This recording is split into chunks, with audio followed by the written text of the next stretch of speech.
So I didn't film this, but I've been spending a little bit of time in the evenings that I have time trying to figure out how to get to the coil on this John Deere Gator. It was getting hot. Every so often it'll get hot, and it won't run until you let it cool off for a while, or it'll you sputter it all the way back to the house from clear out in the pasture a half mile. So I bought a coil for it, oil filter, all the stuff, air filter, replaced oil, changed the oil, replaced the oil in the filter, air filter. I replaced the belt earlier last summer, and that fixed the jerking it was doing. It needed a belt, probably never been replaced since it was new. I think it's pretty sure it's a 2005. But I'd spent a little time working on it, then I realized I didn't have the tools I needed out the farm to do anything else, and then I had to quit. Come back the next evening after work, mess with it again. So I finally decided, from talking to a guy that mechanics at work, we finally decided I need to take the skid plate down to get to these two bolts I couldn't find. That was to get this cover off. So this little cover right here is a flywheel cover. That's what most people call it. It goes right there. You can see that little thing with the teeth on it. That's a flywheel, if you don't know. Most people that know anything about mechanic can know what that is. But anyhow, this cover here sat on there like this, and on the bottom side there was two bolts right there. I couldn't feel it. I could feel the one on the aft side, but I couldn't get anything on it.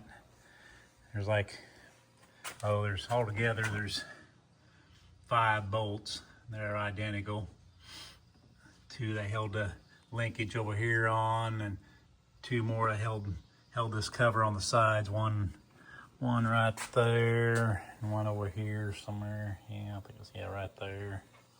Anyhow, I ended up having to take the skid plate off to get these bolts, and that was kind of a mess because it has these little hanger bolts. Had a little hanger bolt here, with a little boot there, and I couldn't get my impact down in this hole. A little 1/4-inch impact wasn't enough, so I needed my 3 1/2-inch impact to get it loose. Well, it was too big, so I had to find my extension was too long. So I did find something useful out here. There's a hanger bolt for the center. There's another one that went in the back. But I ended up finding in a mess of junk out here in this shop at the farm. I ended up finding this little doodad.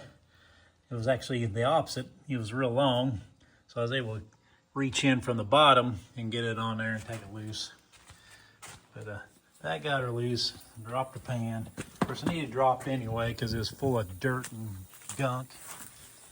So you got the little hanger with the boot on it that went across here, and another hanger here, and another hanger in the back, and then there was like a bolt that come up through the middle with a nut on the top side on each one of those. Let's see, there was 2 here and 2 here, yeah. With a nut on the top side you had to be able to get to. So anyhow, it needed down anyway. It was plumb full of mud that I couldn't power wash out when I power washed this thing before I put it in the shed to work on it. So finally got to the coil, which I didn't show you that, but the coil, this doodad right here, the wire connects right there. I've taken off, and of course the coils, your coil, if you know, in case you don't know, I guess, is what makes your spark for your spark plug, or your power for your spark plug. I'm not sure what you call it. I think a spark plug makes the spark, but it makes the power, I guess. And so here's the new one. Looks just like the old one. So, and from what I researched, I got to have a certain gap on this bottom side here, I believe.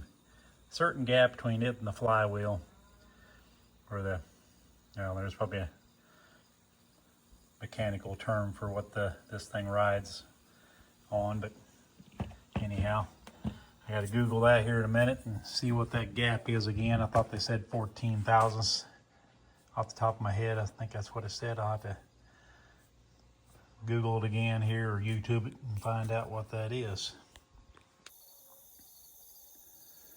So I looked on, so I rely on Google for a lot of stuff. So I went to Google, and Google said 10 thousandths to 16 thousandths, but it said for the most accurate, refer to the manual, which I didn't think it'd be in the manual book, but anyhow, I looked in the old manual book here, and the manual book said 12 thousandths, so that's what we're going to try to do. So now we need to figure out how that is accomplished and hopefully get this thing going. So the only adjustment for this thing is these holes on this are a little bit slotted, and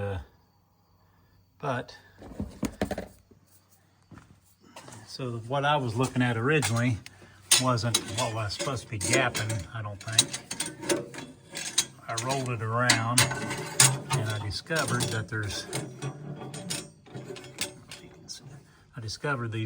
these little bushing things here on this armature that roll down around here and go underneath this thing. The problem is, with my screws loose, they're loose.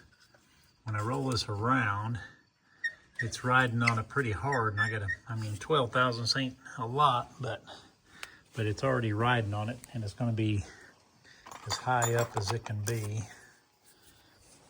pretty much, and still be. I don't think I could even. There's no way I can even get this in there. No way I can get this in there with this thing, loose where it can go as high as it can go. So I'm not sure if I got the wrong. I don't think I got the wrong one because it's identical to the one I took off. So, but yeah, there isn't no getting this thing in there.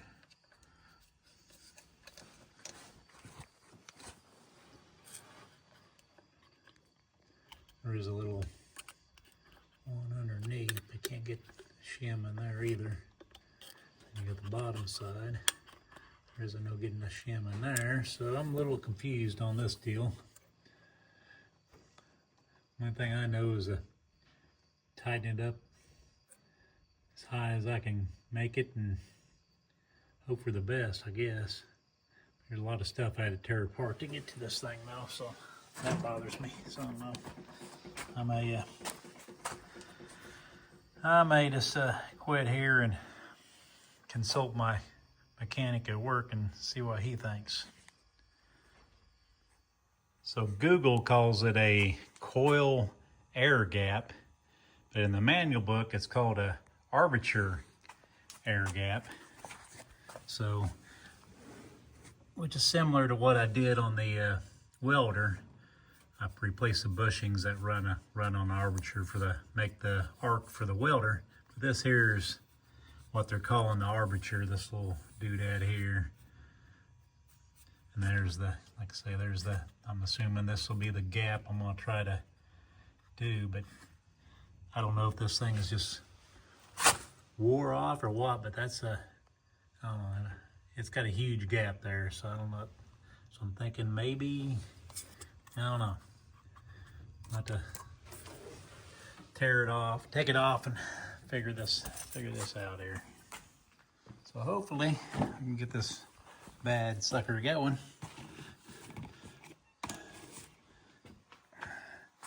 Because I need to use it to go pull some sticker weeds and or cut some sticker weeds and some cockleburrs out of the lot, so they ain't getting caught in the hair of the cattle when I have them in the lot the next time. Well, actually, the cow and the bull are in there, but I like to get them out of there. Get the cockleburrs out of there anyway. So I kind of need this.